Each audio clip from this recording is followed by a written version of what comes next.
Hello everyone, बेटा start कर रहे हैं हम लोग lecture number 3 organism and population chapter का। और हमने ऑलरेडी क्या कंप्लीट किया है? हमने ऑलरेडी कंप्लीट कर लिया एबायोटिक फैक्टर। और आज का लेक्चर रहने वाला है कि यार इस एबायोटिक फैक्टर का लाइफ पर, बायोटिक पर क्या इफेक्ट रहेगा। तो बिल्कुल फोकस करके सारी चीजें सुननी है, एनसीईआरटी अपनी साथ रखनी है और उसको पढ़ना है धीरे धीरे और चीजों को समझना है। इस चीज को ऐसे करो कि एक पार्ट देखो फिर एनसीईआरटी पढ़ो, फिर एक पार्ट देखो एनसीईआरटी पढ़ो, और ज्यादा इफेक्टिव हो जाएगा। तो स्टार्ट कर लेते हैं बेटा लेक्चर को। तो ऐसा कि हम करते हैं हमेशा लेक्चर के स्टार्टिंग में कॉन्सेप्ट रिवीजन, लास्ट लेक्चर का एक छोटा सा रिवीजन आपको बताएंगे, तो उससे हम लोग स्टार्ट करेंगे। तो चलिए करते हैं बेटा स्टार्ट। सबसे पहले आप देखिए ध्यान से, सबसे पहले हमारे पास क्या हम डिस्कस करना चाह रहे हैं। जैसे हमने टेम्परेचर पढ़ लिया था, हमने जो मेजर एबायोटिक फैक्टर पढ़े थे, आपको पता है कौन से हैं वो? हमने जो मेजर एबायोटिक फैक्टर आज डिस्कस किए थे बेटा, वो कौन से हैं? याद करो, टेम्परेचर था। तो आपको याद है टेम्परेचर कैसे वेरी कर रहा था? बताओ, सोचो। टेम्परेचर वेरी करता है कहां से कहां? डिक्रीज करता है। तो एक एक पॉइंट हम लोग फिर से डिस्कस कर लेते हैं यहां पर। टेम्परेचर डिक्रीज करता है इक्वेटर से पोल, और कहां डिक्रीज करता है? नीचे से ऊपर, बॉटम से टॉप की तरफ, है ना। हम लोग लिख सकते हैं बॉटम टू टॉप, है ना। ये चीज समझेंगे ध्यान से। उसके अलावा और टेम्परेचर को लेके आपको क्या याद आ रहा है? मैंने कहा था टेम्परेचर काइनेटिक्स ऑफ एंजाइम। आप समझ रहे हैं, एंजाइम की काइनेटिक्स अफेक्ट करता है ना। एंजाइम की क्या अफेक्ट करता है? काइनेटिक्स। काइनेटिक्स को अफेक्ट करता है, एक ये आपको ध्यान रखना है ना। एक काइनेटिक्स को अफेक्ट करता, तो ये एक पॉइंट था आपको जो डिस्कस करना था। उसके बाद हमने यूरीथर्मल पढ़ा था, यूरीथर्मल, स्टेनोथर्मल, याद आया? Wide range, narrow range of temperature को लेके बात करी थी। ठीक है, क्लियर है? यहां तक समझ में आ रही है? अब मान लो मैंने यहां पर जब डिस्कस करा, यहां पर इसको डिस्कस किया एंजाइम काइनेटिक्स के अलावा, मैंने आपको डिस्ट्रीब्यूशन भी कहा था कि ये एनिमल्स के डिस्ट्रीब्यूशन के कौन सा प्लांट कहां मिलता है, ये सब डिस्कस कर मतलब अफेक्ट करता है। फिर वाटर में मैंने कहा था कि भाई लैंड पर तो ये होता है कि कितना पानी अवेलेबिलिटी है। लैंड पर क्या फर्क पड़ता है? अगर आप याद करो, अवेलेबिलिटी ऑफ वाटर, है ना। लैंड पर तो अवेलेबिलिटी ऑफ वाटर का फर्क पड़ता है। पानी में मेरे पास क्या होगा बेटा? पानी में क्वालिटी। क्वालिटी में मैंने सॉल्ट की कंसंट्रेशन की बात करी थी, है ना। मैंने सॉल्ट की कंसंट्रेशन की बात करी थी, और उसके साथ आपने शायद अगर नहीं लिखा हो तो यहां यूरी हेलाइन भी होता है और स्टेनो हेलाइन भी होता है। स्टेनो हेलाइन होता है वही चीज जो यहां लिखा था, नैरो रेंज ऑफ सैलिनिटी, मतलब अगर ज्यादा सैलिनिटी बदलेगी तो ये मर जाते हैं, तो काफी कम सैलिनिटी की रेंज पर ये मिलते हैं, है ना। क्वालिटी में सॉल्ट कंसंट्रेशन की बात की थी, 5 पीपीटी, याद करो 5 पीपीटी किसका था?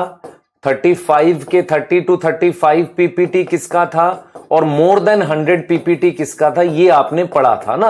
आपने पढ़ा था फ्रेश वाटर, मेरीन और हाइपर सलाइन लेग्यून करके बताया था। और उसके बाद आपको प्रॉब्लम्स डिस्कस करी थी।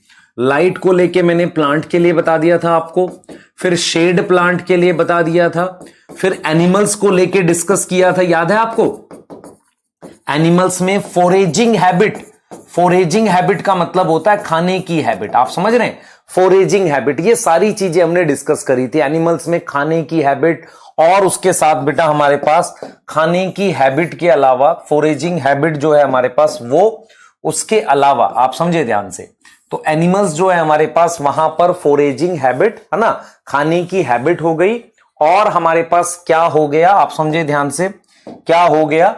फोरेजिंग हैबिट हो गया, माइग्रेशन, याद करो, रिप्रोडक्शन, ये चीजें अफेक्ट करती है। फिर मैंने आपको बताया था कि डीप सी में लाइट के उतने सोर्स नहीं होते, वहां थोड़ा सा डीप रहेगा तो रेड एल्गी मिलेगी, बाकी कुछ चीजें बताई थी।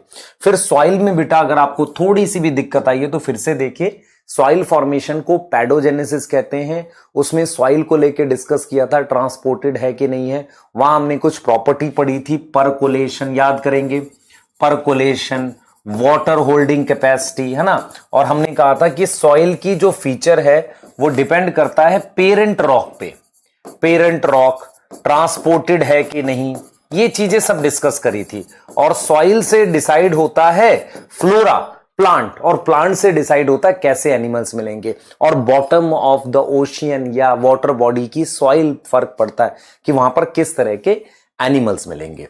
तो ये लास्ट क्लास का एक आपको मतलब जस्ट रिमाइंड करने के लिए था, जो आपको बताया बेटा एक बार रिमाइंड करने के लिए था, ये चीजें आपने याद रखनी है, ठीक है। अब इसके बाद से हम आगे मूव कर रहे हैं और आज क्या पढ़ रहे हैं कि जो एबायोटिक फैक्टर हमने पढ़े ये सारे, इनका बायोटिक पर क्या इफेक्ट पड़ेगा। क्योंकि अगर आपको याद हो, मैंने स्टार्टिंग करी थी टॉपिक हैबिटाट बता के, मैंने कहा था हैबिटाट वो जगह होती है जहां पर कोई रहता है, याद आ गया।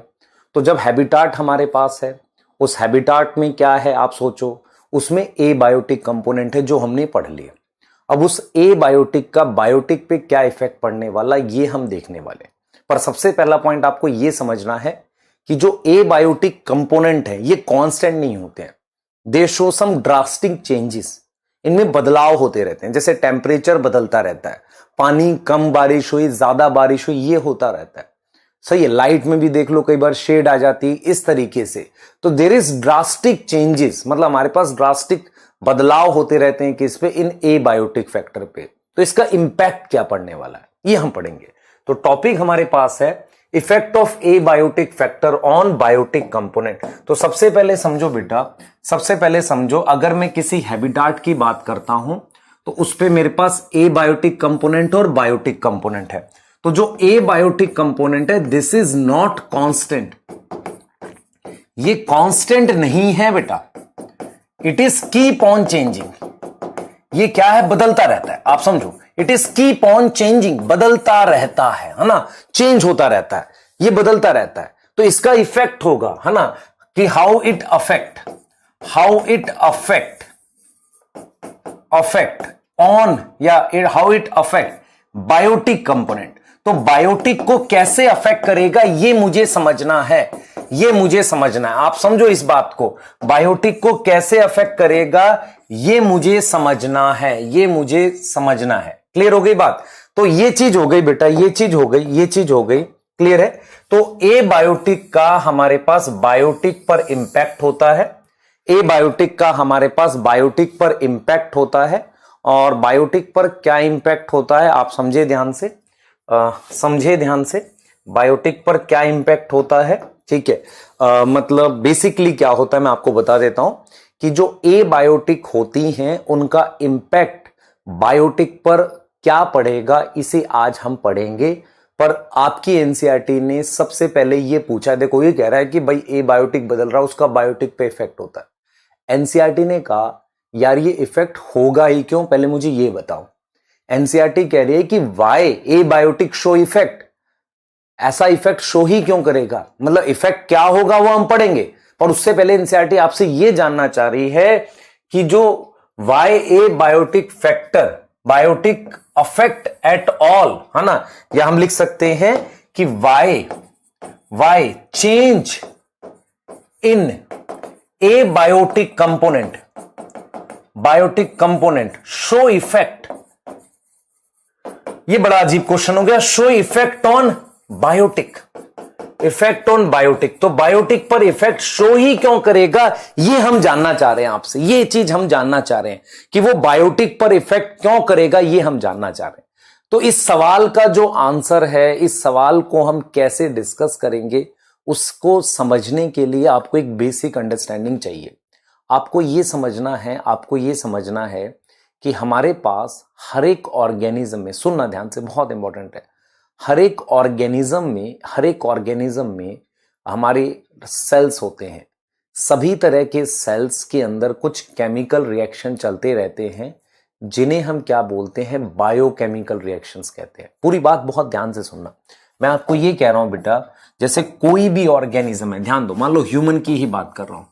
ह्यूमन जो है, ध्यान से सुनेंगे बेटा, ह्यूमन जो है किसका बना हुआ है, सेल्स का बना हुआ है। किसका बना हुआ है, सेल्स का बना हुआ है। आपको पता है ह्यूमन हमारे पास सेल्स का बना हुआ है। तो हम ये समझ रहे हैं कि सेल्स के अंदर मेरे पास कुछ बायोकेमिकल रिएक्शंस होते हैं। क्या होते हैं, बायोकेमिकल रिएक्शंस होते हैं। आपको समझ आ रहा है, बायोकेमिकल रिएक्शंस होते हैं। आप देखो इस बात को। तो हमारे पास क्या है, ये मेरे पास ह्यूमन है, ह्यूमन मैंने लिख दिया। अब ये ह्यूमन जो मेरे पास है, यहां सेल है, इस सेल में हमारे पास बायोकेमिकल रिएक्शंस चलते रहते हैं। अब ये रिएक्शंस लाखों सालों में इवॉल्व हुए हैं, है ना, लाखों सालों में इवॉल्व हुए हैं। और इन रिएक्शंस को कराने के लिए, मतलब आप समझो ध्यान से, मुझे कुछ कांस्टेंट कंडीशन की रिक्वायरमेंट होती है। मतलब ये हुआ कि हमारे पास, ध्यान सुनेंगे, हम ये पढ़ रहे हैं कि ए बायोटिक का फर्क ही क्यों पड़ेगा। तो आपको सिंपल सा लॉजिक ये है कि हमारी बॉडी में या किसी भी ऑर्गेनिज्म में लाखों रिएक्शंस, हजारों रिएक्शंस चलते रहते हैं। ये रिएक्शंस एक पर्टिकुलर कंडीशन में होते हैं।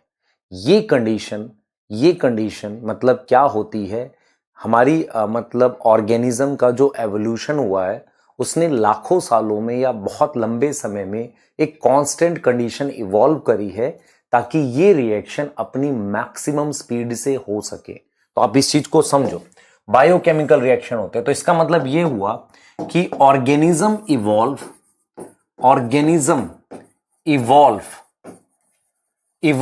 A constant condition in millions of year, लाखों सालों में, millions of year, so that ये जो केमिकल रिएक्शन है, दीज केमिकल रिएक्शन, ये जो दीज केमिकल या biochemical reaction can occur with maximum speed, किससे हो सके, मैक्सिमम स्पीड से हो सके। आप समझ रहे हैं मैं क्या बोल रहा हूं बेटा, समझो इस चीज को। तो आप ये चीज समझे, these chemical biochemical reaction can occur with maximum speed, है ना, मैक्सिमम स्पीड से ये रिएक्शन हो सके। तो आपने यहां पर क्या समझा, आप देख लो ध्यान से। हमारी बॉडी में कांस्टेंट इंटरनल कंडीशंस, मतलब आप देखिए ध्यान से, हमारी बॉडी में क्या है, एक कांस्टेंट इंटरनल एनवायरनमेंट मतलब इवॉल्व हुआ है ताकि ये रिएक्शंस मैक्सिमम स्पीड से हो सके। इसका कोई फायदा है क्या? बिल्कुल फायदा है। इसकी एडवांटेज ये है, इसकी एडवांटेज ये होती है बेटा, एडवांटेज ये है, इस बात की एडवांटेज ये है कि जो ऑर्गेनिज्म है, ध्यान से सुनना बेटा, ऑर्गेनिज्म की ओवरऑल फिटनेस इंक्रीज हो जाएगी। ओवरऑल जो उसकी फिटनेस है, आप समझो ध्यान से, ऑर्गेनिज्म की जो होगी, जो सर्वाइवल के चांस, आप समझे, सर्वाइवल के चांस इंक्रीज हो जाएंगे, उसके जिंदा रहने की पॉसिबिलिटीज बढ़ जाएंगी। हम लिख रहे हैं ओवरऑल फिटनेस इंक्रीज हो जाएगी। आप देखिए इस बात को, ओवरऑल फिटनेस क्या हो जाएगी, इंक्रीज हो जाएगी। क्लियर हो गई बात? तो आपको क्लियर होना चाहिए, आपको क्लियर होना चाहिए कि हमारे पास ये ह्यूमन है, इस ह्यूमन ने कुछ बायोकेमिकल रिएक्शन इवॉल्व करे हैं। ऑर्गेनिज्म ने क्या किया है, एक कांस्टेंट कंडीशन, आप समझ रहे हैं, कांस्टेंट कंडीशन इवॉल्व करी है मिलियंस ऑफ ईयर में। कांस्टेंट कंडीशन इवॉल्व करी है किसमें, मिलियंस ऑफ ईयर में कांस्टेंट कंडीशन इवॉल्व करी है ताकि उसकी ओवरऑल फिटनेस बढ़ सके। तो अगर मैं आपसे पूछूं कि बाहर की बदलती हुई कंडीशन आपको कैसे अफेक्ट करेंगी या अफेक्ट ही क्यों करेंगी, तो सबसे पहले तो आपने ये समझना है कि बहुत सारे रिएक्शंस होते हैं, वो रिएक्शन से कांस्टेंट कंडीशन के अंदर मैक्सिमम एफिशिएंसी से हो सकते हैं। ऐसी कंडीशन ऑर्गेनिज्म ने इवॉल्व करी है ताकि उसकी फिटनेस, सर्वाइवल के चांसेस या ओवरऑल फिटनेस बढ़ सके। ठीक है, ये बात एनसीईआरटी कहती है। इसका मतलब ये हुआ अगर बदलती हुई कंडीशन इस कांस्टेंट कंडीशन को बदल दें, मतलब उस ऑर्गेनिज्म के अंदर एक कांस्टेंट कंडीशन है उन रिएक्शंस को कराने के लिए, अगर उस पर इफेक्ट डालें तो ये रिएक्शन स्लो हो सकते हैं या फास्ट हो सकते हैं, कुछ भी ऐसा हो सकता है। अगर ये रिएक्शंस की स्पीड कम होगी तो सर्वाइवल पे भी तो प्रॉब्लम आएगी। तो आपको ये चीज समझना है बेटा, आपको ये समझना है कि अगर आप समझे हम इफेक्ट पढ़ रहे हैं ए बायोटिक का बायोटिक पर, सबसे पहले ये जान लो कि इफेक्ट होगा ही क्यों। तो यही चीज हमने बताई कि यार हमारी अर्थ पर जब लाइफ इवॉल्व हो रही थी तो केमिकल रिएक्शंस इवॉल्व हुए। अब वो केमिकल रिएक्शन ऑर्गेनिज्म के अंदर एक पर्टिकुलर कंडीशंस इवॉल्व हुई हैं, उसके अराउंड हुए, मतलब एक फिक्स कंडीशंस होती हैं जिन पर वो रिएक्शन बेस्ट चलते हैं। तो अगर बाहर की कंडीशन उस इंटरनल कंडीशन को कुछ फर्क डालेंगी तो रिएक्शन मैक्सिमम स्पीड से नहीं होगा। इसका मतलब ये हुआ बेटा, इसे हम होम्योस्टैटिस कहते हैं। सबसे पहले तो ये समझो व्हाट इज होम्योस्टैटिस। होम्योस्टैटिस होता होम्योस्टैटिस, स्टैटिस का मतलब कांस्टेंट, तो होम्योस्टैटिस का मतलब होता है it is constant internal environment. Constant internal environment, इसको हम क्या बोलते हैं, होम्योस्टैटिस कहते हैं। मतलब बॉडी के अंदर कांस्टेंट इंटरनल एनवायरनमेंट। इसकी जरूरत क्या है? सबसे पहले तो मैं आपसे पूछूंगा इसकी जरूरत क्या है। अगर आपसे कोई पूछे होम्योस्टैटिस मेंटेन करने की जरूरत क्या है, क्योंकि इस वर्ड में कांस्टेंट आ गया तो मेंटेन वर्ड अपने आप आ जाता है, तो होम्योस्टैटिस की जरूरत क्या है? सो दैट रिक्वायरमेंट ऑफ होम्योस्टैटिस क्या है बेटा? रिक्वायरमेंट इज ड्यू टू, क्यों है बेटा? आप सोचो ध्यान से, ड्यू टू रिक्वायरमेंट क्यों है?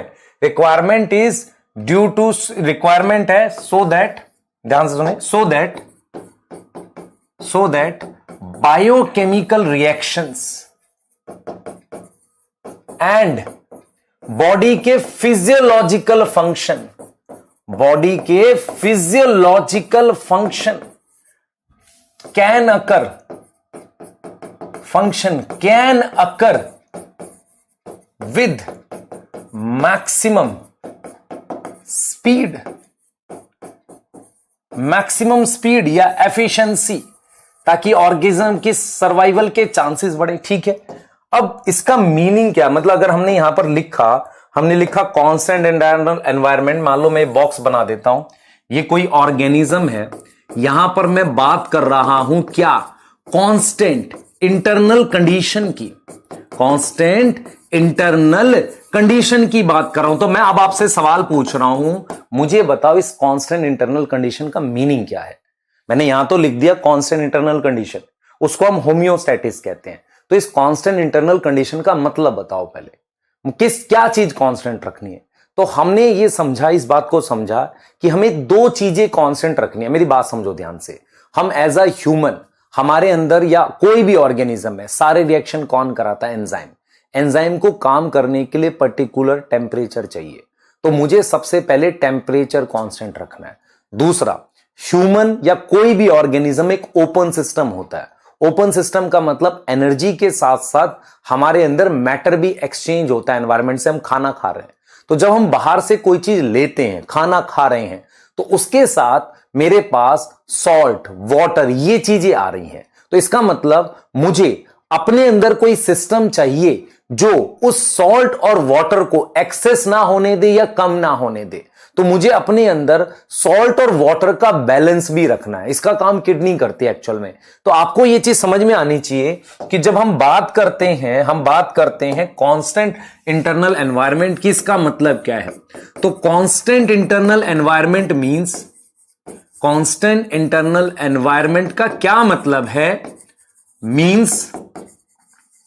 मींस ए थर्मोरेगुलेशन। थर्मोरेगुलेशन का मतलब टेम्परेचर कांस्टेंट रखना। B osmoregulation. ऑस्मोरेगुलेशन बेटा आप अगर पढ़ोगे, एक्सक्रीटरी सिस्टम जब आप पढ़ोगे तो आपको यह समझ आएगा कि ऑस्मोरेगुलेशन वर्ड का मतलब हमें सॉल्ट और क्या, वाटर बैलेंस, मतलब जो हमारे अंदर सॉल्ट है, NaCl का जो लेवल है, मेरे पास दूसरे सॉल्ट्स का लेवल है, वो कांस्टेंट रहना चाहिए। वो बढ़ कैसे सकता है? मैं एक्स्ट्रा सॉल्ट खा रहा हूं खाने के साथ, तब बढ़ सकता है। तो उसको कम कौन करेगा? किडनी बाहर फेंकेगी। तो जब किडनी बाहर फेंकती है तो उसे एक्सक्रीशन कहते हैं। इसका क्या मतलब हुआ?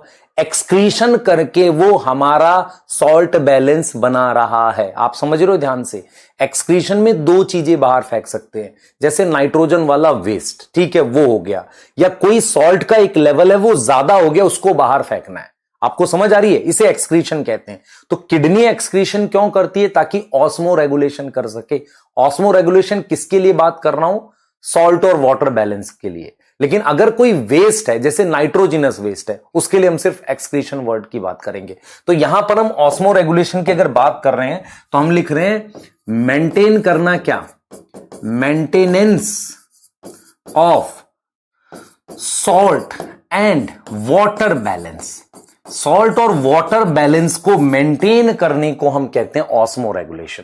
तो आपको यहां पर बिल्कुल क्लियर होना चाहिए, आपको बिल्कुल क्लियर होना चाहिए व्हाट इज होम्योस्टैटिस, है ना, वो क्या होता है, उसकी जरूरत क्या है, और होम्योस्टैटिस में बॉडी में क्या मेंटेन करेंगे।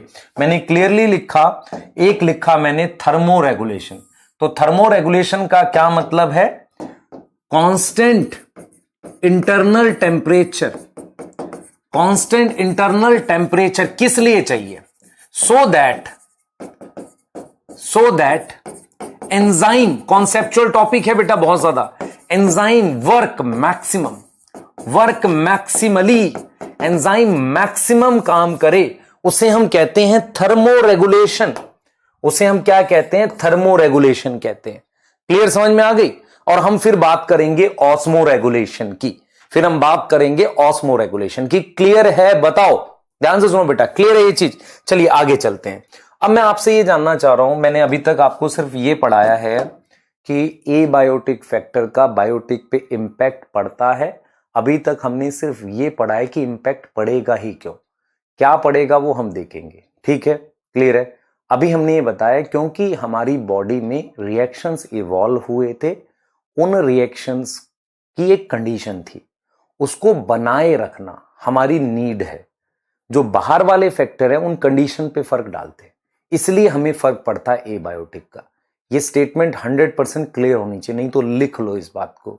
हमारी कांस्टेंट इंटरनल कंडीशन इंटरफेयर हो जाती हैं एबायोटिक फैक्टर जो कि चेंज हो रहे हैं, इसलिए एबायोटिक का इंपैक्ट बायोटिक पे पड़ता है। अगर मैं बात करूं थर्मो रेगुलेशन, थर्मो रेगुलेशन क्या है, कांस्टेंट इंटरनल टेम्परेचर, वो भी एक तरीके का होम्योस्टैटिस हो गया। तो अगर मैं बात करता हूं what is need of thermo regulation, इसको मैं अगर एक्सप्लेन करूं तो मैं एक एनालॉजी बताऊंगा। एनालॉजी क्या होता है, एक समानता बताऊंगा। जैसे हम क्लास 11th में ट्रांसपोर्ट इन प्लांट में बताते हैं कि भाई जैसे रिवर फ्लो करती है वैसे जाइलम फ्लो में पानी फ्लो करता है, दैट इज कॉल्ड एनालॉजी। तो हमारे पास एक समानता है इस बात को लेके कि थर्मो रेगुलेशन की जरूरत कहां है। तो एनालॉजी ऑफ थर्मो रेगुलेशन की नीड, इसको लेके मैं बताऊंगा। तो आप जरा ध्यान से सुनना बेटा, ध्यान से सुनना क्या बताने वाला हूं। मैं ये कह रहा हूं, ध्यान सुनना, मैं ये कह रहा हूं कि जैसे कि आप यहां बात समझिए, मान लो कोई एक्सट्रीम समर है, एक्सट्रीम समर हमारे पास है, उसमें मान लो टेम्परेचर 45 डिग्री सेल्सियस है।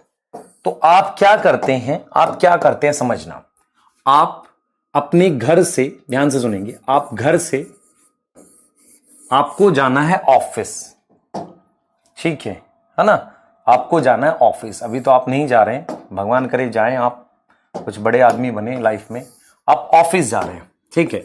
ये भगवान तो करेंगे, आपको ज्यादा करना पड़ेगा, ठीक है। होम से आप ऑफिस जा रहे हैं, तो आपने क्या किया हुआ है, देखो ध्यान से सुनो। आप ऑफिस भी कार में जा रहे हैं, बहुत पैसा कमा लिया आपने, मान लो ये कार में जा रहे हैं एकदम, है ना, मर्सिडीज लग रही है, तो कार में जा रहे हैं। मेरा मेन पॉइंट सुनना ध्यान से, मैं जो बता रहा हूं, होम से आप जब ऑफिस जा रहे हैं, होम से जब आप ऑफिस जा रहे हैं, तो आप जरा ये बात समझो कि जब आप होम से ऑफिस जा रहे हैं तो आपने क्या किया, आपने अब उस कार के अंदर एसी चला लिया और इस घर ऑफिस में भी एसी चला लिया। उससे क्या हुआ, एयर कंडीशनर चला लिया, उससे क्या हुआ, आपने कांस्टेंट इंटरनल मतलब अपने आसपास टेम्परेचर कांस्टेंट रखा। उससे बेनिफिट क्या हुआ, उससे बेनिफिट ये हुआ कि आप अपनी एफिशिएंसी का मैक्सिमम काम कर सकते हो सकता है लैपटॉप पे काम करते हुए कार में चले जाएं, ऑफिस में बढ़िया काम कर सकते हैं। तो इसका मतलब ये हुआ कि by use of air conditioner, external हो गया ना ये तरीके से, एयर कंडीशनर आपने क्या किया है, आपने होम्योस्टैटिस, हमारी बॉडी भी यही करती है, कुछ ऐसा करती है ताकि इंटरनल टेम्परेचर ना बदले। Homeostasis is maintain in office and car. इससे फायदा, बेनिफिट यह है कि आप मैक्सिमम काम कर पा रहे हो। आप क्या कर रहे हो, वर्क मैक्सिमली, आप मैक्सिमम काम कर पा रहे हो टू योर एफिशिएंसी, अपनी एफिशिएंसी का आप मैक्सिमम काम कर पा रहे हो।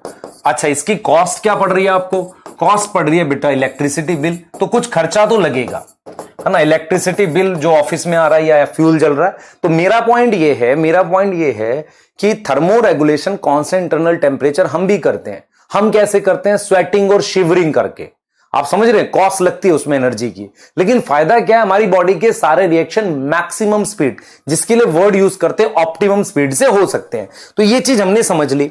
अब मैं ये कहता हूं कि भाई ये ठीक है, ये बात मुझे समझ आ गई कि भाई थर्मो रेगुलेशन कुछ होता है टेम्परेचर कांस्टेंट रखना, ऑस्मो रेगुलेशन कुछ होता है सॉल्ट और वाटर बैलेंस को कांस्टेंट रखना। अब मुझे ये बात तो समझ आ गई, ये आसान लग रहा था मुझे। अब मैंने ये देखा, क्या सारे ऑर्गेनिज्म थर्मो रेगुलेशन कर सकते हैं, या सारे ऑर्गेनिज्म ऑस्मो रेगुलेशन करते हैं, या कुछ करते हैं? क्या है नेचर में सिचुएशन? इसीलिए मैंने क्या किया, on the basis of ability, कि कौन से ऑर्गेनिज्म, देखो on the basis of ability to maintain homeostasis, मैंने ऑर्गेनिजम्स को क्लासिफाई कर दिया है। एक जो होम्योस्टैटिस मेंटेन कर पा रहे हैं रेगुलेटर, एक कन्फर्मर, और एक मैं क्या बात करने वाला हूं, पार्शियल रेगुलेटर। इसको भी हम देखेंगे, इनको भी देखेंगे। तो ये तीन तरह के ऑर्गेनिज्म हमने बना दिए, एक रेगुलेटर, एक कन्फर्मर और एक पार्शियल रेगुलेटर। रेगुलेटर शब्द का मतलब आप एकदम हिंदी में समझ पाओगे, जो होम्योस्टैटिस मेंटेन कर पा रहा है। ठीक है, आ जाते हैं। देखिए, सबसे पहली टाइप है, अगर हम बात कर रहे हैं रेगुलेटर की। ना व्हाट इज रेगुलेटर? आप सोचो, दिमाग लगाओ, व्हाट इज रेगुलेटर? ये वो ऑर्गेनिज्म है, ये वो ऑर्गेनिज्म है, ऑर्गेनिज्म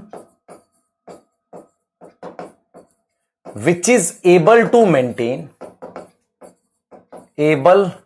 मेंटेन होम्योस्टैटिस। ये वो ऑर्गेनिज्म है जो होम्योस्टैटिस मेंटेन कर पा रही हैं। आप समझ रहे हैं, ये वो ऑर्गेनिज्म है जो होम्योस्टैटिस मेंटेन कर पा रहे हैं। इसका मतलब ये क्या रख पा रहे हैं? ये दोनों चीजें कर पा रहे हैं। मैं बोल सकता हूं दोनों टर्म में, क्या तो वो थर्मो रेगुलेटर हो, है ना। थर्मो रेगुलेटर कौन से होंगे? जो कांस्टेंट इंटरनल टेम्परेचर पे बात करें, कांस्टेंट इंटरनल क्या रखेंगे? टेम्परेचर। तो ये दो तरीके के हो सकते हैं भाई, कोई कांस्टेंट इंटरनल टेम्परेचर वाला हो या ऑस्मो रेगुलेटर हो। ऑस्मो रेगुलेटर का मतलब होता है constant internal salt and water balance, constant internal salt and water balance. अब आप दिमाग लगाना शुरू करो और मुझे बताओ कि थर्मो रेगुलेशन कैसे किया जाता है। सोच के बताना मुझे, थर्मो रेगुलेशन कैसे किया जा सकता है। हम थर्मो रेगुलेशन कैसे कर सकते हैं? क्या तरीका है थर्मो रेगुलेशन करने का? अब दिमाग लगाओ अपना, है ना, दिमाग लगाओ, देखते हैं, लगाओ दिमाग। नाउ थर्मो रेगुलेशन कौन करता है? सबसे पहले तो ये देखो, कौन है थर्मो रेगुलेटर? कहां से आते हैं ये लोग? नहीं, ऐसी बात नहीं करनी। थर्मो रेगुलेटर बेटा, आपके पास ज्यादा ऑर्गेनिजम्स नहीं है, मतलब स्पीशीज वाइज बात कर रहा हूं। थर्मो रेगुलेटर कौन है आप देख लो, मैं एक बार इसको क्लियर करता हूं। थर्मो, एक्चुअल में लिखने में ऑटो करेक्ट हो रहा है 2 बार से, यार फिर रेगुलेटरी लिख रहा है, ऐसे लिख देते हैं डायरेक्ट। चलो, थर्मो रेगुलेटर कौन है? कांस्टेंट इंटरनल टेम्परेचर वाले। ठीक है, ध्यान से सुनो, ये कौन कौन से होते हैं? ये होते हैं मैमल्स, है ना, मैमल्स तो होते हैं, बर्ड्स होते हैं, सम लोअर वर्टिब्रेट्स में कुछ ऐसे वर्टिब्रेट जो लोअर हैं, एंड इनवर्टिब्रेट्स, कुछ इनवर्टिब्रेट्स भी होते हैं जो हमारे पास थर्मो रेगुलेशन कर सकते हैं। ठीक है, क्लियर। अब मैं आपसे पूछूं कि टेम्परेचर कैसे मेंटेन किया जा सकता है? 2 तरीके होते हैं। एक होता है फिजियोलॉजिकल मीन। मान लो मैं आपसे कहूं कि आपको अपना रूम का कांस्टेंट टेम्परेचर रखना है, एक तो तरीका हो गया फिजियोलॉजिकल मीन, मतलब एसी चला लिया आपने, मस्त एकदम मेंटेन है। दूसरा तरीका कुछ और भी कर लो। आप क्या करो, है ना, कुछ ऐसा करो कि रूम का टेम्परेचर मतलब कांस्टेंट रहे, कुछ और करो। कुछ और करने का मतलब आपका रूम लोअर फ्लोर पे होना चाहिए, जहां पे कम धूप पड़े, ऐसा कुछ हो, मतलब पेड़ हो बाहर में, ऐसा कुछ करो, मतलब कुछ ऐसा करो जो आप रूम के अंदर नहीं कर रहे हो, है ना, ऐसा कुछ टाइप का। तो मेरे पास एक्चुअल में क्या होता है, थर्मो रेगुलेशन के 2 तरीके होते हैं। एक होता है फिजियोलॉजिकल मीन, है ना। तो हम कैसे करते हैं बेटा? 2 तरीके हैं, 2 वेज हैं। Two ways of thermoregulation. एक लाइन एनसीईआरटी में लिखी है, बहुत ध्यान से पढ़ना। थर्मोरेगुलेशन के दो तरीके हैं। एक है फिजियोलॉजिकल मीन। क्या है? Physiological mean. फिजियोलॉजिकल मीन, आप समझ रहे हैं? Physiological mean.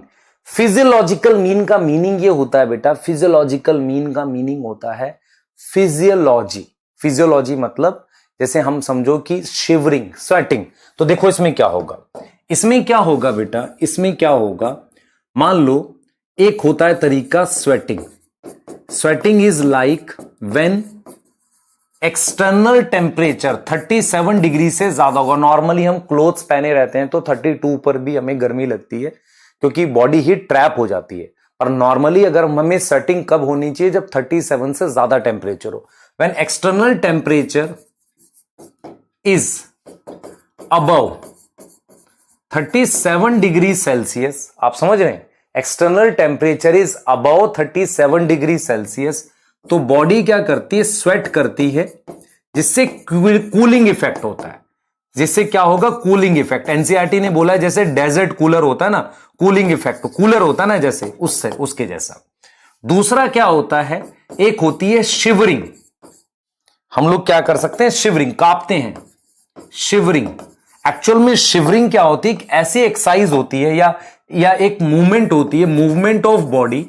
एक ऐसी मूवमेंट होती है बॉडी की जिससे क्या होता है? हमारे पास हीट जनरेट होती है। जिससे क्या होती है? हीट जनरेट होती है और बॉडी का टेम्परेचर बढ़ता है। बॉडी का क्या होता है? टेम्परेचर थोड़ा इंक्रीज होता है, एक तरीके से हीट जनरेट होती है। ये कब होता है? When outside temperature below, when outside temperature below 37 degree Celsius, below 37 degree Celsius अगर ऐसा होगा तो शिवरिंग होगी। तो इसे हम कह रहे हैं फिजियोलॉजिकल मीन, मतलब बॉडी खुद से कुछ ऐसा कर रही है, बॉडी उससे ऐसा कुछ खुद से कर रही है। अब यहां पर एक और तरीका हो सकता है, इसे बिहेवियरल मीन्स कह सकते हैं। मान लो अगर बाहर टेम्परेचर ज्यादा है, आप समझ रहे हो मैं क्या कह रहा हूं? आपको थर्मो रेगुलेशन करने के लिए मान लो बाहर टेम्परेचर ज्यादा है, आप शेड में चले गए, तो बिहेवियरल मीन्स का मतलब होता है लाइक मूव कर गए आप शेड में, मूव इन शेड, ऐसा कुछ करके बिहेवियर है आपका। या आप क्या कर रहे हो? नाइट में फीड कर रहे हो, रात में खाना खा रहे हो, जंगल में से रात में निकले, ऐसा कुछ हो गया। तो आपको यह समझ में आना चाहिए वो ऑर्गेनिज्म दिन में निकले ही ना जब टेम्परेचर ज्यादा हो। तो मैं आपको ये कह रहा हूं कि थर्मो रेगुलेशन करने के दो तरीके हो सकते हैं, एक फिजियोलॉजिकल, एक behaviour. Same can be osmo regulation देख सकते थे, पर मेनली इस पे बात करते हैं अभी। अब आप मुझे ये बताइए कि ये तो मैंने दो तरीके बता दिए। अब आपको मैं क्लियर करता हूं ये कि मैक्सिमम ऑर्गेनिज्म रेगुलेटर नहीं होते। रेगुलेटर जो स्पीशीज हैं वो कुछ ही हैं, मैमल्स हैं, बर्ड्स हैं, कुछ वर्टिब्रेट और इनवर्टिब्रेट ये काम कर सकते हैं। अब आपने एक टॉपिक पढ़ा हुआ है कोल्ड ब्लडेड, वार्म ब्लडेड, एक टॉपिक वो पढ़ा हुआ है। तो आप मुझे बताओ वार्म ब्लडेड क्या रेगुलेटर है? मैं आपसे दो सवाल पूछ रहा हूं, बहुत ध्यान से सुनना। सवाल ये है, क्या सारे वार्म ब्लडेड रेगुलेटर हैं? आप कहोगे यस सर, क्योंकि बर्ड्स और मैमल्स दो ही ग्रुप हैं जो वार्म ब्लडेड है, रेगुलेटर है। क्या सारे, ध्यान सुनेंगे, क्या सारे रेगुलेटर वार्म ब्लडेड है? नहीं, देख लो, ये दो हो गए। ऐसा कैसे हो गया? इसका एक्सप्लेनेशन ये है, ये जो हैं ये वार्म ब्लडेड हैं, ये अपना कांस्टेंट इंटरनल एनवायरनमेंट कैसे मेंटेन करते हैं? ऐसे फिजियोलॉजिकल मीन से। लेकिन बाकी कैसे करते हैं? ये वाले, ये देख रहे हो, ये वाले कैसे करते हैं? वर्टिब्रेट्स, कुछ लोअर वर्टिब्रेट्स जो वार्म ब्लडेड नहीं होते। What is warm blooded? जो अपनी बॉडी के अंदर कांस्टेंट इंटरनल कंडीशन रखे। ये कैसे करते हैं? बिहेवियरल मीन्स से। तो मैं इस चीज को क्लियर हूं, इस बात को लेकर बिल्कुल क्लियर हूं, आपको ये लाइन समझ में आनी चाहिए। हमारे पास, ध्यान देंगे बेटा, हमारे पास क्या है? मैं एक लाइन लिख रहा हूं कि all warm blooded are regulator. क्या ये सही है? ठीक है, क्या ये सही है? समझे ध्यान से बेटा, हम इस बात को लिख रहे हैं, all warm blooded are regulator. क्या ये बात सही है? Yes, yes. क्यों? बिकॉज इसमें कौन आएंगे? मैमल। देखो कितना बढ़िया कॉन्सेप्ट है, मैमल्स एंड बर्ड्स। ये एनसीईआरटी में लिखा नहीं है, लेकिन आपको इसको दिमाग लगाना पड़ेगा इसमें, नहीं तो क्या करोगे आप, रेगुलेटर और वार्म ब्लडेड सेम समझ लोगे, है ना। अच्छा, मैं अगर लिखूं कि all regulators are warm blooded, आप कहोगे no, no, because some regulators कौन है? Are invertebrate. देखो कॉन्सेप्ट है, कॉन्सेप्ट इसमें invertebrates and lower vertebrates, lower vertebrates. ठीक है, क्लियर है, समझ रहे हो इस बात को? ठीक है, अब ठीक है, अब देखो बेटा, नीट का रिजल्ट जस्ट आने वाला है या एक आध दिन में आ भी जाएगा, और हम जो बच्चे हमने पढ़ाए उनसे डिस्कस भी करते हैं। तो ऐसी जब बात करते हैं उनसे कई बार, क्योंकि हम लोग क्या होता है बेटा, सबसे बात नहीं कर पाते कॉल्स के थ्रू, तो जब बात करते हैं बड़ी इंटरेस्टिंग स्टोरीज मिलती हैं, है ना। ऐसी ही मतलब स्टोरीज जो मिलेंगी आपको पता चलेगा। मैं बताऊंगा कि एक बच्चे से बात हुई, जस्ट गर्ल चाइल्ड है, उसका 4th ईयर ड्रॉप था। उस बच्चे ने बहुत मेहनत करी, साथ में उसने जॉब भी करी, मतलब उसकी समहाउ 12th पास करते ही एक गवर्नमेंट जॉब लग गई। फैमिली मिडिल क्लास फैमिली, नहीं छोड़ने देती जॉब। उसके साथ जॉब के साथ उसने तैयारी की, और बात करके लगा बच्चा मतलब एकदम कॉन्फिडेंट था, सर इस साल तो हो जाएगा, है ना, इस साल लग रहा था मुझे हो जाएगा। तो एक पेशेंस चाहिए होता है पढ़ाई में। ऐसा नहीं होता कि आपके अंदर पेशेंस की कमी है, बहुत सारे बच्चों में अचानक से कूदने लगते हैं कि नहीं यार आज ही रैंक 1 ला देंगे। Ranks are not something which we can plan. आप रैंक प्लान नहीं कर सकते हो, आप अपनी सिर्फ स्टडीज प्लान कर सकते हो कि मुझे सारा सिलेबस कंप्लीट करना है, अच्छी प्रैक्टिस करनी है। रैंक्स आर जस्ट प्रोडक्ट, और मैं प्रॉपरली बोलूं बाई प्रोडक्ट, बिकॉज प्रोडक्ट तो क्या होगा, जो कॉलेज होता है आपको मिलेगा, medical college, that is real product. By product क्या हो सकता है कि आपको मतलब मान लो अगर आपकी AIR 1 आई और AIR 10 आई, वो दोनों सेम कॉलेज में पढ़ रहे, मैं इसलिए बाई प्रोडक्ट कह रहा हूं। हाँ, ये हो सकता है कि अगर रैंक बहुत ज्यादा डिफर करेगी तो कॉलेज दिल्ली में मिला, कहीं और मिला, ये चीजें नहीं कह रहा हूं मैं कह रहा हूं 10-12 रैंक ऊपर नीचे से कई बार सेम कॉलेज में पढ़ रहे होते हैं। आपको समझ आ रहा है मैं क्या कहना चाह रहा हूं? तो अपना एफर्ट रैंक की जगह सिलेबस कवरेज पे लगाओ, है ना। उससे फायदा क्या होगा, आप बेटर कर पाओगे। क्लियर है आपको? आप बेटर कर पाओगे, ये चीज आपने ध्यान रखनी है। क्लियर है? चलिए, तो all regulators are warm blooded, some regulators are invertebrate. आप समझ रहे हैं ऐसा? तो अगर मैं आपसे कहूं तो रेगुलेटर जो होते हैं वो 2 तरीके के हैं। रेगुलेटर वो हैं जो 2 तरीके के हैं। एक जो वार्म ब्लडेड हैं, वो कैसे करते हैं बेटा रेगुलेशन? वो करते हैं by physiological mean. Physiological mean ऐसे करते हैं, आप समझ रहे हैं। और दूसरा मेरे पास एक है बेटा, एक है मेरे पास जिसको हम कह रहे हैं, मान लो हम लिखते हैं कोल्ड ब्लडेड है, जो मैंने यहां लिखे। तो जो कोल्ड ब्लडेड हैं, कोल्ड ब्लडेड क्या होते हैं, जिनका बेसिकली टेम्परेचर चेंज हो सकता था। ये वाले जो हैं मेरे पास, ये बेटा, ये वाले जो हैं ये करते हैं by behavioural means, by behaviour. आप समझ रहे हैं, बिहेवियर की तरह करते हैं, आप समझो, बिहेवियरल मींस करते हैं। क्लियर है? तो होता क्या है कि इनमें कई बार नहीं कर पाते तो चेंज कर लेते हैं कंडीशंस अपनी, तो चल जाता है, पर ये अपनी कंडीशन बदलते नहीं है कभी, वार्म ब्लडेड वाले। आप समझ रहे हैं इस चीज को? जैसे मैं आपको बताऊं, बहुत लो टेम्परेचर पे डेथ क्यों होती है? क्योंकि अब बॉडी बेटा शिवर करके भी आपको बचा नहीं पा रही है, हीट नहीं बना पा रही है कि आपके केमिकल रिएक्शन चल पाए। आपको क्लियर है ये चीज? ये बात हो गई। ठीक है, आइए आगे की कहानी समझते हैं। Now what are conformers? Conformers क्या होते हैं? जैसे हमने रेगुलेटर पढ़ा कि कांस्टेंट कंडीशन रखते हैं, कन्फॉर्मर क्या होते हैं? जो चेंज कर सकते हैं, विच कैन चेंज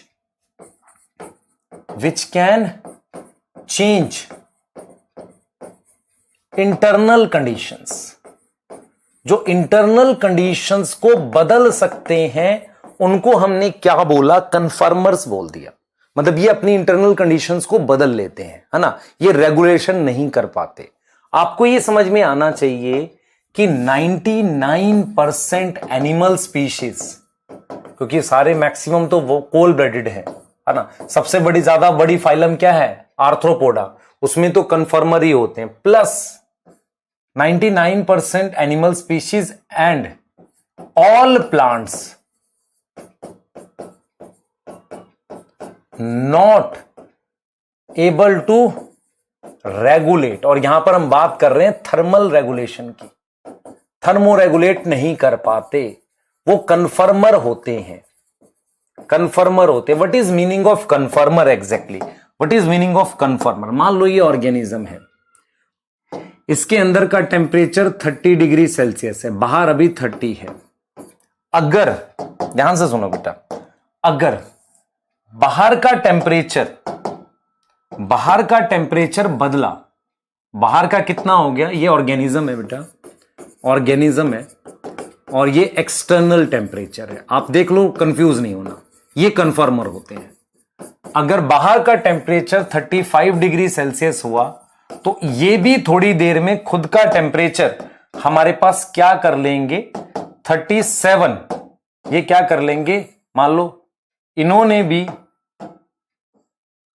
यहां पर क्या किया, 35 डिग्री सेल्सियस, और यहां इसने चेंज कर लिया, तो इसका मतलब इंटरनल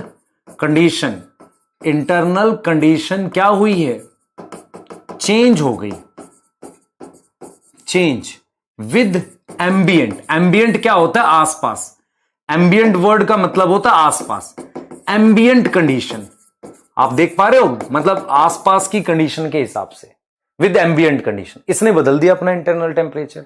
अच्छा, इससे लॉस क्या हुआ इसको बताओ। यहां मान लो ऑर्गेनिज्म मैक्सिमम स्पीड से हो रहे थे, रिएक्शन जो थे, सॉरी, रिएक्शन मैक्सिमम स्पीड से हो रहे थे। आप सोचो जरा, दिमाग लगाओ, आपको बेटा ऐसे क्वेश्चन आ सकते हैं, फर्क क्या पड़ेगा इसको, तो इससे लॉस क्या हुआ, loss is now at 35 degree Celsius, reactions not occurring at maximum speed, maximum speed से नहीं हो रहे, कैसे हो रहे हैं, सब ऑप्टिमम, कैसे हो रहे हैं, सब ऑप्टिमम हो रहे हैं, मतलब जो स्पीड चाहिए थी उससे कम स्पीड में हो रहे हैं, ये लॉस है। लॉस क्या है बेटा, लॉस क्या है, लॉस ये है कि अब 35 डिग्री सेल्सियस पे reaction not occurring at maximum speed, maximum speed से वो नहीं हो रहे, है ना, जो स्पीड चाहिए थी उससे कम में अब हो रहे हैं, आप देख रहे हो, कम स्पीड से हो रहे हैं। बेनिफिट क्या, कोई बेनिफिट भी, हाँ, एनर्जी खर्च कम हो गया ना, बेनिफिट यह है कि नो एक्स्ट्रा एनर्जी का लॉस होगा, क्योंकि अगर आप देखो रेगुलेशन करने में मुझे एनर्जी का लॉस होता है, ये देख रहे हो, ये कन्फॉर्मर होते हैं, है ना, कन्फॉर्मर होते हैं, यहां से समझ में आ रही है। अब सवाल ये उठता है बेटा, बेटर कौन सा है? देखो, मैं अगर आपको प्रॉपरली बताऊं, बेटर तो रेगुलेटर है। अगर आप ध्यान से देखो, रेगुलेटर जो है, क्योंकि रिएक्शन मैक्सिमम स्पीड से हो रहा है, जिसे ऑप्टिमम कहते हैं, अपने दिमाग में रखना कि मैक्सिमम को ऑप्टिमम कहते हैं। कई बार बच्चे कंफ्यूज करते हैं, मैक्सिमम इज ऑप्टिमम, है ना, ऑप्टिमम, क्लियर, ऑप्टिमम, तो मैक्सिमम इज ऑप्टिमम, है ना, जो आपको ध्यान रखना है, क्लियर है, मैक्सिमम इज ऑप्टिमम, क्लियर, हाँ। तो अब ध्यान सुनो बेटा, मैक्सिमम इज ऑप्टिमम, तो क्या मैंने समझा रेगुलेटर तो ठीक है, वो मैक्सिमम स्पीड से रिएक्शन कराते हैं, पर उनका खर्चा पड़ता है। खर्चा क्या पड़ता है, बाहर 10 डिग्री, अंदर 37 डिग्री बनाए रखने के लिए खर्च होगा ना, एनर्जी खर्च होगी, वेस्ट होगी। अब अगर मैं इसको थोड़ा सा आगे लेकर जाऊं, आगे लेके जाने का क्या मतलब है, मैं इसी बात को थोड़ा सा आगे लेकर जाऊं और सोचूं, मैं थोड़ा सा और सोचूं, तो मैं क्या इसमें सोच सकता हूं। मैं ये कहता हूं कि यार बेटर तो रेगुलेटर है, पर क्यों ऑल कन्फर्मर रेगुलेटर नहीं बने, मैं ये भी सोच सकता हूं। अगर मैं आपसे कहूं तो आप ये सोच सकते हो कि why all कन्फर्मर not become regulator. मैं ये सोच सकता हूं, आप समझ रहे हैं, वाई ऑल कन्फर्मर, क्योंकि बेटर क्या है, रेगुलेटर है, नॉट बिकम रेगुलेटर, है ना, why all कन्फर्मर not become regulator. ये चीज समझ में आनी चाहिए आपको। चलिए फोकस करते हैं, क्लियर है, ये फोकस करते हैं हम इस बात को।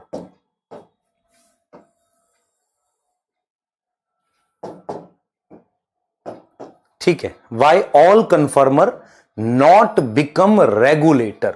आप समझ रहे हैं इस बात को, सोचो, देखो मैं ये लिखता हूं, बेटर इज क्या है, better is regulator, better is regulator, but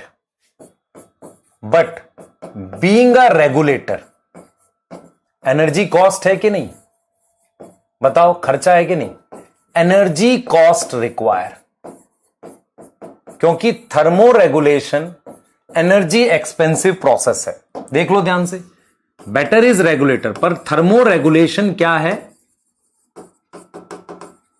is energy expensive process, एक ऐसा प्रोसेस है जो एनर्जी वाइज एक्सपेंसिव है, एनर्जी एक्सपेंसिव प्रोसेस है। आप समझ रहे हैं, मैंने बोला बेटर तो रेगुलेटर है, ठीक है, बट बीइंग अ रेगुलेटर एक एनर्जी एक्सपेंसिव प्रोसेस है ना, कॉस्ट चाहिए उसमें, क्या चाहिए बेटा, कॉस्ट चाहिए, तो एक एनर्जी एक्सपेंसिव प्रोसेस है, आसान प्रोसेस नहीं है। रेगुलेटर होना एक खर्चीला प्रोसेस है। तो कौन रेगुलेटर बन पाया, जो कन्फर्मर इस एनर्जी के खर्चे को बियर कर पाया। आप समझो, मैं आपसे एक सिंपल सा लॉजिक देता हूं यहां पर, आप मान लो आपका जो काम है, जैसे मैं कहता हूं कि मैं मान लो एक टीचिंग कर रहा हूं जिसमें बहुत सारे बच्चे इन्वॉल्व है, मुझे काफी सैलरी मिल रही है, तो मैं ये टीचिंग इतनी इंपॉर्टेंट है कि मुझे एयर कंडीशनर चलाकर भी करनी पड़ेगी। मैं उसके लिए वेट नहीं करूंगा कि मॉर्निंग में कम मतलब गर्मी होगी या इवनिंग में कम गर्मी होगी तब मैं करूंगा। तो यहां पर क्या है, जो एयर कंडीशनर की कॉस्ट है वो मैं बियर कर सकता हूं बिकॉज ऑफ माई सैलरी और बिकॉज ऑफ कि मैं कितने सारे बच्चों को पढ़ा रहा हूं, ठीक है। लेकिन अगर आप जरा ऐसे सोचो कि आप जो काम कर रहे हो, मान लो पढ़ाई का काम है, या आप ये समझो कि आपको तो पेरेंट्स ने दी थी ना वो फैसिलिटी, या मान लो आप गेम खेल रहे हो, वो काम इतना इंपॉर्टेंट नहीं है और आप उसके लिए कॉस्ट भी नहीं बियर करना चाहते, तो आप क्या करोगे, गर्मी में लाइट चली जाए गर्मी में खेल रहे होगे, या आप कुछ देर तक नहीं खेलोगे। जैसे होता क्या है बेटा, होता क्या है कि अगर आप देखोगे कुछ जो जब बहुत मई जून में गर्मी होती है, काफी सारे लोग दोपहर के टाइम में नहीं निकलते। रीजन क्या है, क्यों नहीं निकलते, क्योंकि उनका वो काम उतना इंपॉर्टेंट नहीं है, तो उन्होंने सोच लिया कि भाई थोड़ी देर बैठ जाते हैं, जब टाइम ठीक होगा तब निकलेंगे। तो नहीं तो वो क्या करते, चाहे काम इंपॉर्टेंट होता तो वो एयर कंडीशनर निकाल लगाकर मतलब उस गर्मी में निकलते, गाड़ी के अंदर, एसी कार के अंदर निकलते। आपको समझ आ रहा है, तो इसका मतलब बेटर तो रेगुलेटर है पर उसके ऊपर कॉस्ट है, तो जो उस कॉस्ट को बियर कर पाया, समझ रहे हो, वो कन्फर्मर रेगुलेटर बन गया। तो आप समझे ध्यान से कि those conformer which able to bear cost of regulation, they become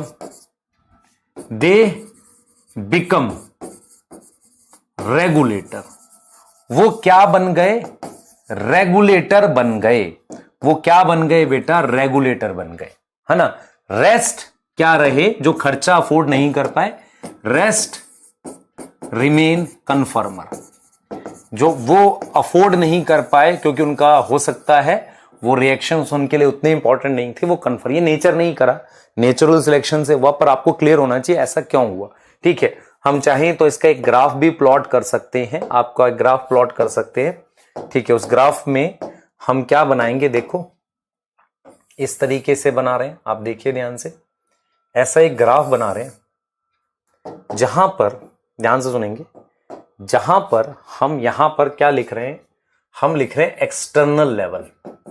external level का मतलब होता है एक तरीके से मैं ए बायोटिक कंडीशन लिख रहा हूं, आप समझ रहे हो, मैं ए बायोटिक कंडीशन यहां लिख रहा हूं, एक्सटर्नल लेवल का मतलब बाहरी कंडीशन, यहां मैं इंटरनल लिख रहा हूं, इंटरनल लेवल, इसका मतलब internal condition of body, internal condition of body.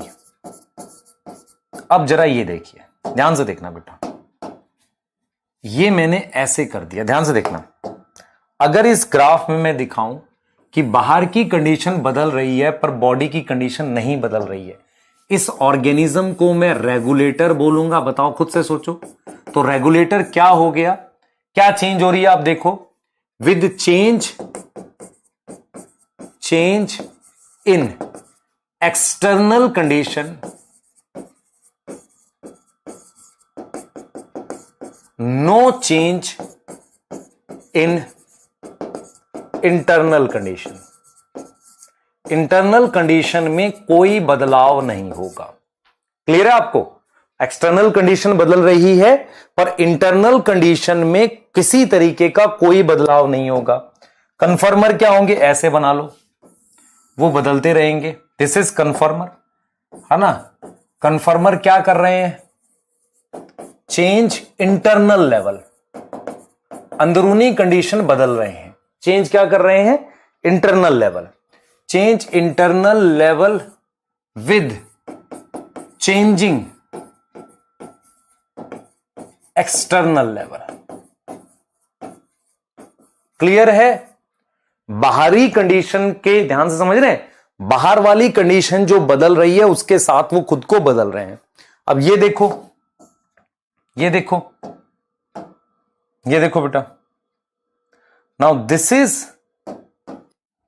Partial regulator. Graph तो ऐसा बना हुआ है बेटा पार्शियल रेगुलेटर का, मतलब पर ग्राफ एनसीईआरटी ने लिखा इसको कुछ और है, इसे पार्शियल रेगुलेटर कह रहे हैं। अब अगर आप देखो पार्शियल रेगुलेटर क्या है, कुछ टाइम तक बदल रहे हैं फिर कांस्टेंट है, ऐसा नहीं होना चाहिए।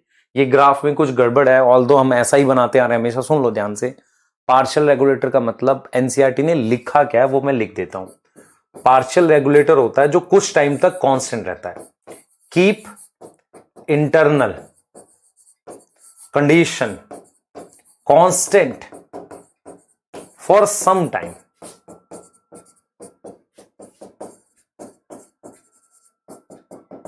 एंड देन क्या होगा, चेंज होगा। उसको हमने क्या बोल दिया, पार्शियल रेगुलेटर बोल दिया। क्लियर है? इसे हमने पार्शियल रेगुलेटर बोल दिया। तो आपके पास है, ध्यान देंगे, आपके पास है ये चीज external condition level, this is internal level. आप देख सकते हो ये पार्शियल रेगुलेटर लेकर हमने बता दिया आपको। क्लियर हो गई चीज? आगे जाओ, आगे आ जाओ, आगे आ जाओ बेटा। तो वाई आर कन्फर्मर ये हमने डिस्कस कर लिया। और एक बहुत इंपॉर्टेंट क्वेश्चन एनसीईआरटी ने डिस्कस किया आपसे कि भाई छोटे साइज के ऑर्गेनिज्म, ये बड़ा इंपॉर्टेंट क्वेश्चन है, बच्चे कंफ्यूज करते हैं कई बार। स्मॉल साइज के जो ऑर्गेनिज्म है, organism not found in polar area, ठीक है, पोलर एरिया में छोटे साइज के ऑर्गेनिज्म क्यों नहीं मिलते, इस क्वेश्चन को जरा डिस्कस कर लेते हैं आपसे डिस्कस करते हैं। आपको ये समझ में आना चाहिए बेटा, आपको ये समझ में आना चाहिए, ये बहुत इंपॉर्टेंट पॉइंट है। आपको ये समझ में आना चाहिए कि जो भी हीट लॉस होती है, हीट लॉस फ्रॉम रेगुलेटर, हम यहां छोटे साइज के ऑर्गेनिज्म में किसकी बात करना चाहिए मुझे, रेगुलेटर की। तो जो हीट लॉस होगा फ्रॉम रेगुलेटर वो कहां से होगा, फ्रॉम सरफेस होता है। अब यहां पर बच्चों को ये बात अजीब लगती है अगर हम लिखते हैं कि छोटे साइज के ऑर्गेनिज्म का सरफेस एरिया कैसे ज्यादा है। आप समझो ध्यान से, छोटे साइज के ऑर्गेनिज्म का सरफेस एरिया कैसे ज्यादा है। तो heat loss from regulator from surface, ठीक है। स्मॉल साइज ऑर्गेनिज्म, ये प्रूफ करूंगा मैं आपके लिए। Small size organism have low surface area as compare to volume, as compare to volume. Low surface area होगा एज कंपेयर टू वॉल्यूम। ये चीज समझो ध्यान से। तो मैं यहां पर बिल्कुल क्लियर हूं इस बात को लेकर कि जो छोटे साइज के ऑर्गेनिज्म हैं उनमें वॉल्यूम के कंपैरिजन में सरफेस एरिया क्या है, कम है। सरफेस एरिया क्या है, कम है ना। Small size organism have low surface area as compare to volume.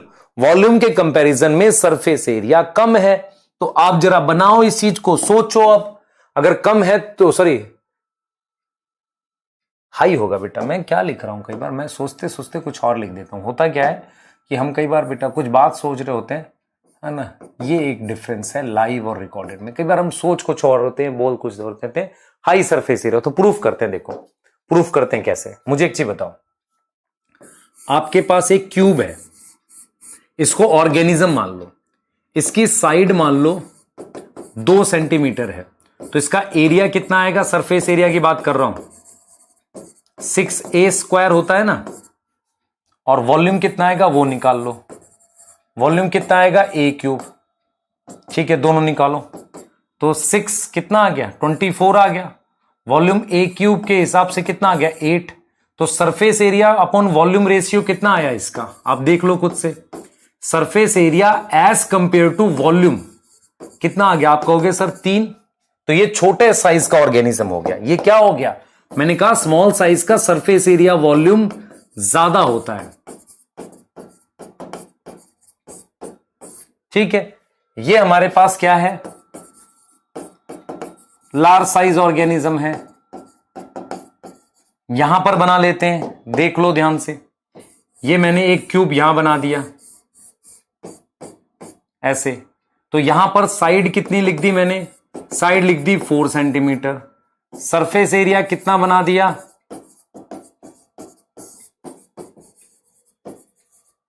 देख लो ध्यान से। सरफेस एरिया अपन वॉल्यूम की बात कर रहे हैं, तो सरफेस एरिया कितना बना दिया आप देख सकते हैं, बिल्कुल क्लियरली यहां पर मेंशन कर रहा हूं मैं। सरफेस एरिया अपन वॉल्यूम, तो यहां पर सरफेस एरिया हो गया 6a²। तो आपका 6 इंटू कितना होगा, 16 होगा।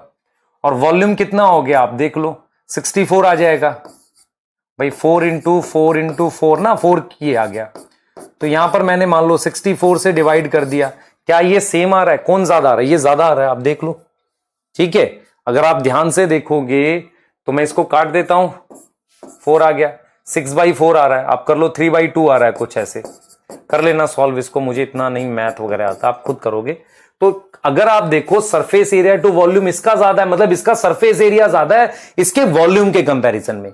इसीलिए छोटे साइज का ऑर्गेनिज्म ज्यादा हीट लॉस करेगा। इसीलिए पोलर एरिया में पोलर बियर मिलते हैं, छोटे साइज के बर्ड्स वगैरह नहीं मिल सकते। ऐसा क्वेश्चन आप ध्यान रखना कि पोलर एरिया में ज्यादा हीट कौन लॉस करेगा, रेगुलेटर करेगा कि कन्फॉर्मर करेगा। सबसे पहले रेगुलेटर करेगा। क्यों करेगा, क्योंकि उसे कांस्टेंट टेम्परेचर रखना है, आप समझ रहे हैं। रेगुलेटर ज्यादा करेगा। अब रेगुलेटर में भी कौन करेगा, स्मॉल साइज या लार्ज साइज। आप कहोगे सर हमारे पास स्मॉल साइज। तो अगर आपको क्वेश्चन आए ध्यान से सुनो कि which organism tend to lose more heat, आप समझ रहे हैं, कौन सा ऐसा ऑर्गेनिज्म है जो ज्यादा हीट लॉस करेगा इन पोलर एरिया। अगर आपको ऐसा कोई क्वेश्चन आता है तो आप क्या आंसर लिखोगे। मान लो उसमें लिख दिया जाए स्मॉल साइज रेगुलेटर, ये लिखें। लार्ज साइज रेगुलेटर, फिर लिखें स्मॉल साइज कन्फर्मर। तो भाई सबसे ज्यादा हीट लार्ज साइज कन्फर्मर। ये तो अपना बॉडी टेम्परेचर बदल लेते हैं ना बेटा। कौन बदल लेते हैं, कन्फर्मर बदल लेते हैं। तो हीट लॉस किसको ज्यादा होगा, इसको होगा, स्मॉल साइज रेगुलेटर को। आपको समझ आ रहा है, क्योंकि ज्यादा सरफेस एरिया टू वॉल्यूम। देखो इनको मैं क्यों नहीं करता, मैं कहता हूं कि regulator lose more heat as compare to conformer, क्योंकि उसको थर्मो रेगुलेशन करना है या ऑस्मो रेगुलेशन करना है। क्लियर हो गई बात, ये थर्मो रेगुलेशन करना है। क्लियर है। तो ये बेटा आपके पास ग्राफ था और चीजें हमें समझनी थी। अब आपको ये चीज समझना है कि हमारे पास, हम अभी तक ये पढ़ रहे हैं इफेक्ट ऑफ एबायोटिक बायोटिक पे क्या पड़ेगा। तो हमने एक चीज तो ये देख ली कि पड़ेगा क्यों, फिर हमने ये देख लिया कि ऑर्गेनिज्म कैसे बिहेव करता है, रेगुलेटर हो जाता है, कन्फर्मर हो जाता है। पर ये तो लॉन्ग टर्म की बात है ना। अगर मान लो कंडीशंस अचानक से चेंज होती है, तो मैं जरा आपको इफेक्ट दिखाने की स्टार्ट करता हूं। इफेक्ट कैसे पड़ता है, effect of abiotic on biotic. अब हम रियल में इफेक्ट पढ़ने जा रहे हैं। तो देखो क्या इफेक्ट पड़ता है और ऑर्गेनिज्म कैसे बिहेव करता है। मान लो आपके पास ये कोई एरिया है, आप एक एरिया ड्रॉ कर लो। ये मैंने एक एरिया ड्रॉ कर लिया ऐसे, ये मैंने एक एरिया ड्रॉ कर लिया। समझना ध्यान से बेटा, मैंने क्या किया, एक इस तरीके से, ये मान लो कोई बड़ा सा एरिया है, यहां मैंने इस तरीके से, आप देखें ध्यान से, ऐसे करा है, ठीक है, इस तरीके से मैंने बनाया इसको। यहां पर ध्यान से सुनना बेटा, यहां पर मैंने अनफेवरेबल कंडीशन बनाई है। यहां पर कंडीशन कैसी है, अनफेवरेबल है, और यहां कंडीशन फेवरेबल है। फेवरेबल मतलब नॉर्मल कंडीशन है। मान लो यहां टेम्परेचर अभी 30 से 35 डिग्री सेल्सियस है, यहां टेम्परेचर मान लो 0 डिग्री सेल्सियस है। अब मेरी बात सुनना ध्यान से, मेरे पास बायोटिक पर क्या इफेक्ट पड़ता है, इसको हम ऐसे देखते हैं कि मान लो हम लिख रहे हैं इफेक्ट ऑफ एबायोटिक। एबायोटिक का मतलब क्या होगा, चेंज इन एबायोटिक।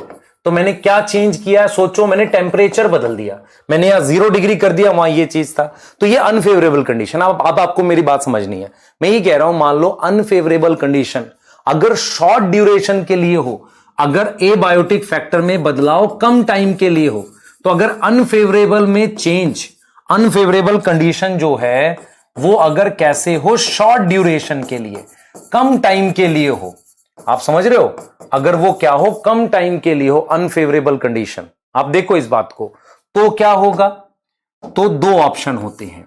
या तो ऑर्गेनिज्म वहां से भाग जाता है, अनफेवरेबल से फेवरेबल में आ जाता है, नहीं तो वो कुछ टाइम के लिए, मान लो यहां पर टेम्परेचर का इफेक्ट नहीं आ रहा है, वो ऑर्गेनिज्म या तो भाग जाएगा नहीं तो छुप जाएगा।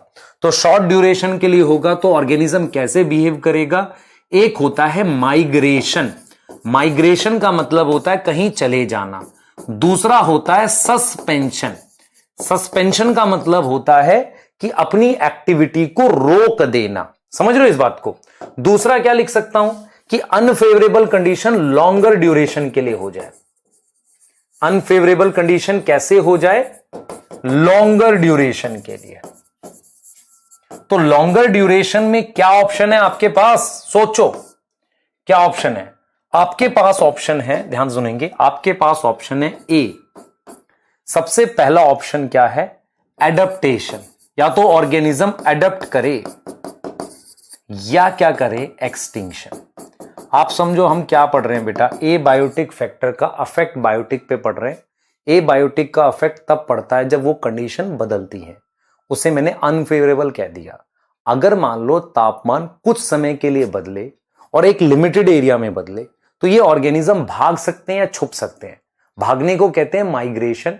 माइग्रेशन किसके लिए होता है वो देख रहे हैं, छुप सकते हैं। अगर पूरी अर्थ पर टेम्परेचर अचानक से 0 डिग्री हो जाए तो कुछ सरवाइव कर जाएंगे, बाकी सब मर जाएंगे। तो या तो अडेप्टेशन होगी या क्या होगी, मेरे पास एक्सटिंक्शन होगी, मर जाएगा। तो हम क्या कर रहे हैं बेटा, हम इफेक्ट पढ़ रहे हैं अनफेवरेबल कंडीशन का शॉर्टर ड्यूरेशन के लिए। तो इफेक्ट ऑफ अनफेवरेबल कंडीशन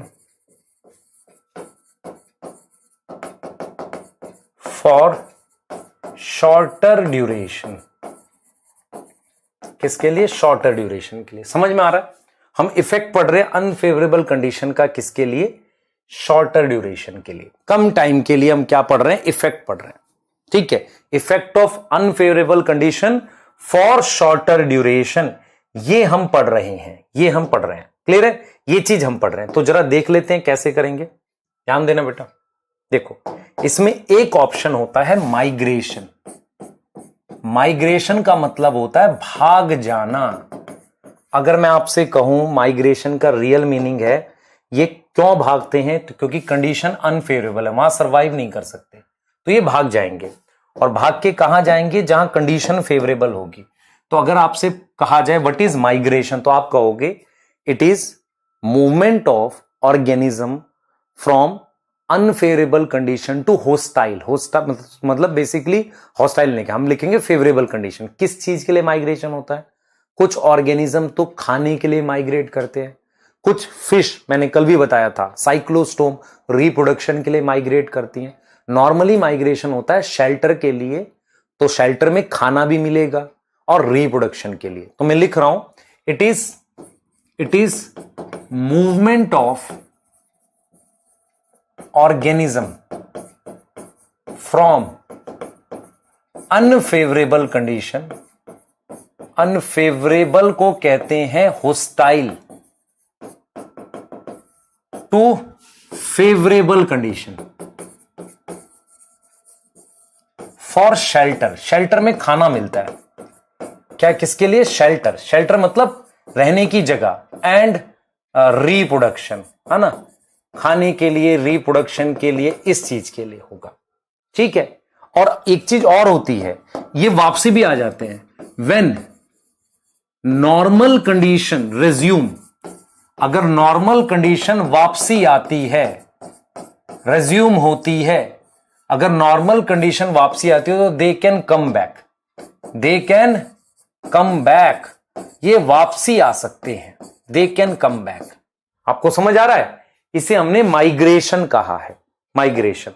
अब माइग्रेशन का अगर मैं रीजन लिखूं आपको, मैं कहूं रीजन बताओ, तो रीजन बेटा बहुत सारे हो सकते हैं। उनमें सबसे पहला हो सकता है खाने के लिए, फॉर फूड।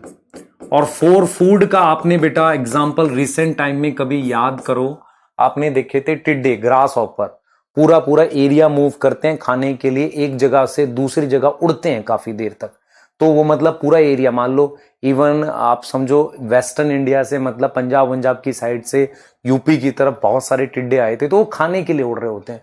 तो फॉर फूड एग्जाम्पल है हमारे पास बेटा, यहां पर एग्जाम्पल आप लिख सकते हो grass hopper.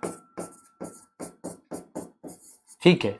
Second, for shelter, shelter का बेस्ट एग्जाम्पल है साइबेरियन क्रेन। साइबेरिया बेटा कहां है मैं बता रहा हूं। आप देखो ये अर्थ है, अर्थ पर ये इक्वेटर है, इंडिया मान लो कहीं यहां है, तो यहां पर ऊपर की तरफ साइबेरिया है। तो जब इंडिया में नॉर्मल ठंड होगी तो साइबेरिया में बर्फ जमने के हालात होंगे, समझ रहे हो? तो साइबेरियन क्रेन बर्ड्स हैं, ठीक है, वो मूव करते हैं, मूव इन विंटर, विंटर से जस्ट पहले आ जाते हैं, winter, from Siberia to India. India में कहां पर? क्योलाडो नेशनल पार्क, ये भरतपुर बर्ड सेंचुरी है बेटा। क्योलाडो नेशनल पार्क एक्चुअल में राजस्थान में है। क्योलाडो नेशनल पार्क भरतपुर डिस्ट्रिक्ट में, भरतपुर बर्ड सेंचुरी कहते हैं इसे, भरतपुर बर्ड सेंचुरी ये कहते हैं। तो साइबेरियन क्रेन जो है, जो मूव करता है किसमें? विंटर में। कहां से? Siberia to India. आप समझ रहे हैं? साइबेरिया टू इंडिया मूव करता है, और उसे हम कहते हैं कहां मूव किया? भरतपुर बर्ड सेंचुरी में मूव किया, है ना। किसके लिए आया? शेल्टर के लिए आया। अगर आपसे कोई पूछे बर्ड्स कैसे मूव करते हैं, एक तो उनको बेटा स्टार्स और मून की पोजीशन होती है। बर्ड्स सूंघ नहीं सकते, स्मेल नहीं कर सकते, उनकी ज्योग्राफिकल मेमोरी बहुत स्ट्रांग होती है। तो पिछले साल जो क्रेन लाए थे, उनमें से जो जिंदा होंगे इस साल, वही दोबारा लेकर आते हैं इंडिया को, पूरे ग्रुप को। ठीक है। उनमें से कुछ वहां पे फिर बर्थ भी होती है, नए बच्चे होते हैं, वो जाते हैं, उन्हें रास्ता याद रहता है। तो ज्योग्राफिकल मेमोरी बहुत स्ट्रांग होती है बर्ड की। ठीक है। वो मून और स्टार, मैग्नेटिक फील्ड, इनसे पता लगा लेते हैं डायरेक्शंस का। ठीक है। उसके अलावा बेटा मेरे पास और किसके लिए? थर्ड, साइक्लोस्टोम, रिप्रोडक्शन के लिए। रिप्रोडक्शन के लिए ओशियन से मूव करती है फ्रेश वाटर में, ओशियन टू फ्रेश वाटर, इसे माइग्रेशन कहते हैं। आपको एक चीज एनसीईआरटी में नहीं दे रखी, एक बर्ड है बेटा जो north pole to south pole move कर जाता है। उस बर्ड का नाम ही आर्कटिक टर्न है। आर्कटिक का पूरा चक्कर लगा देता है, आर्कटिक टर्न। वो मूव करता है from north to south pole. Clear है? मूव करता है नॉर्थ टू साउथ पोल। आप समझ रहे हैं इस बात को? इसे हम क्या बोलते हैं? आर्कटिक टर्न कहते हैं। Move from north to south pole. ठीक, ये हो गया इफेक्ट ऑफ किसका? शॉर्टर ड्यूरेशन का। आ जाते हैं आगे, आगे मूव करते हैं, ध्यान से सुनेंगे। अब इसके बाद माइग्रेशन हो गया, ये माइग्रेशन हमने समझ लिया। माइग्रेशन के बाद एक होता है बेटा सस्पेंशन। अब मैंने यही चीज आपको कही ना कि अगर अनफेवरेबल कंडीशन कम टाइम के लिए हो तो दोज ऑर्गेनिज्म जो माइग्रेट नहीं करते सस्पेंड कर लेते हैं। तो सस्पेंशन क्या होता है? ये एक ऐसी स्टेट होती है, स्टेट। सस्पेंशन क्या होता है? ऑर्गेनिज्म क्या करते हैं? Those which not able to migrate, वो क्या करेंगे? सस्पेंड कर देते हैं एक्टिविटी, सस्पेंड देयर एक्टिविटी। और सस्पेंड करके उन्होंने कहा कि सस्पेंड कर दी उन्होंने एक्टिविटी, सस्पेंड कर दी उन्होंने एक्टिविटी। आप समझे ध्यान से, उन्होंने एक्टिविटी सस्पेंड कर दी, सस्पेंशन हो गया, तो सस्पेंशन कर दी उन्होंने, ठीक है, जिसे हम कहते हैं सस्पेंड देयर एक्टिविटी। अच्छा, इसमें क्या होता है बेटा? ऑर्गेनिज्म क्या होता है? छुप जाता है, तो वो मेटाबॉलिकली लेस एक्टिव हो जाता है। मेटाबॉलिकली क्या हो जाएगा? Less active. आपको एग्जांपल से समझ आएगा। सस्पेंशन का मतलब एक तरीके से छुप जाना, मेटाबॉलिज्म स्लो कर देना, ऐसा कुछ है। जैसे इसका अगर एग्जांपल देखोगे तो बेस्ट एग्जांपल सीड डोरमेंसी। भाई एक तरीके से सीड ने क्या करा है? सस्पेंड कर दिया ना। सीड ने क्या किया है? सीड ने सस्पेंड कर दी है ग्रोथ, सस्पेंड कर दी है ग्रोथ। आपके पास एल्गी होती है, फंजाई होती है, आप याद करो, एल्गी, फंजाई, बैक्टीरिया, इनके अंदर स्पोर्स होते हैं, याद है आपको? स्पोर्स। तो स्पोर्स भी किसका एग्जाम्पल है? सस्पेंशन का। वो क्या करेंगे एक तरीके से बेटा? एक तरीके से सरवाइव कर सकते हैं लंबे टाइम के लिए, survive for thousands of year, है ना? हजारों साल तक सरवाइव कर जाते हैं ऐसे ही, थाउजेंड्स ऑफ ईयर, हजारों साल तक सरवाइव कर जाते हैं। तो आपको यह समझ में आना चाहिए सस्पेंशन क्या है। कुछ टाइम के लिए बाहर हार्मफुल कंडीशन है, वो रुक जाए, अपनी ग्रोथ रोक दें, उससे वो सरवाइव करते हैं, अपना मेटाबॉलिज्म स्लो कर लेते हैं। ऐसे ही बेटा एक एग्जांपल हमारे पास है, आप थर्ड देख सकते हैं, इसे हाइबरनेशन कहते हैं। हाइबरनेशन का मतलब होता है विंटर स्लीप। आपने पोलर बियर देखा होगा, वो सो जाता है। ये एक्चुअल में किस लिए होता है? एस्केप करते हैं टाइम। क्या करते हैं? एस्केप टाइम, टाइम एस्केप करते हैं। क्या करते हैं? टाइम एस्केप करते हैं। तो टाइम एस्केप करने का क्या मतलब हुआ? ये बेसिकली क्या करते हैं? टाइम को एस्केप कर लेते हैं। एस्केप का मतलब ये टाइम को मतलब निकालते हैं। तो क्या होता है? पोलर बियर बेटा सो जाता है। तो पोलर बियर जो होता है, इट सस्पेंड एक्टिविटी। अब देखो, सस्पेंड एक्टिविटी का मतलब दो तरह की सस्पेंशन होती है। एक तो चलना फिरना बंद कर दे तो एक्टिविटी सस्पेंड हो गई, दूसरा मेटाबॉलिज्म स्लो कर दे, सस्पेंड इट्स एक्टिविटी। और क्या करता है साथ में? And go for sleep. अगर वो सो जाएगा तो मेटाबॉलिकली भी स्लो हो जाए, मेटाबॉलिज्म स्लो हो जाएगा। सोने में कम एनर्जी खर्च होती है ना, मेटाबॉलिज्म स्लो हो जाएगा, तो उसने टाइम निकाल दिया। ऐसे ही बेटा मेरे पास कुछ वार्म लेक होती है, उसमें एस्टिवेशन होता है। एस्टिवेशन का मतलब क्या होता है? कुछ जो फिश होती है ना, वो नीचे मूव चल जाती हैं। तो फिश हो गया और स्नेल्स हो गया।